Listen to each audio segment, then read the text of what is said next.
I've always tried to myself, I want to away from getting.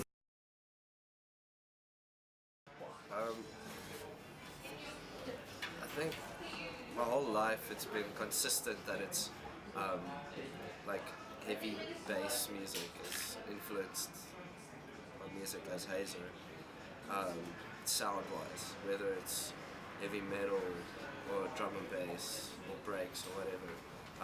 But I've always tried to steer away from getting inspiration from other dance musicians, because then you always end up just copying their sound or sounding like it in a way. So I try and not do that and rather listen to bands to inspire me. But I mean, really everything I've listened to is in my music, whether it's Nick Cave or Tom Waits or like weird flippin' experimental stuff, you know, like Matt Moss or bands like Holy Fuck I enjoy, like whatever, it all kind of just comes together as one. Everyone knows that line in the Dewey Cox movie, but if that's what people get out of it, I actually that's also cool because I don't take myself too serious. But for me it was kind of like, I just noticed how music and the genres of music got hyped to such a degree that the hype is bigger than the actual artist or the music itself, and it's hard to stay up with the hype with the music, and so I call it Wrong Kid Died. It's like I forgot about I set aside the hype around the sound I had and just made music, and so like the kid who died is music and the kid who survived is hype. That's awesome. It's just no, that's cool.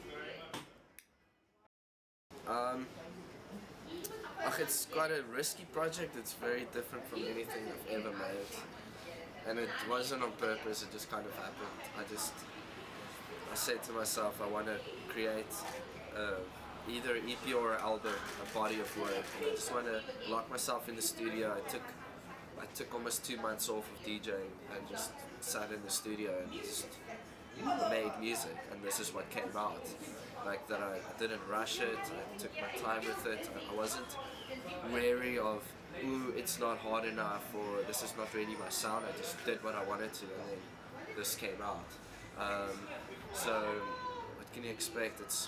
You can still hear my kind of sound in it, but I think it's a bit more bouncy and less trashy, and there's obviously now the vocal element, so there's like collaborations with artists like Toomey and PH Fat and Mike from PH Fat. Yeah, and Soke. But I think overall for me it's even more danceable and more amping for a crowd without being so trashy. So less distortion, more bass, more bounciness, and more diversity. It's like a body of work instead of 6 bangers. Yeah.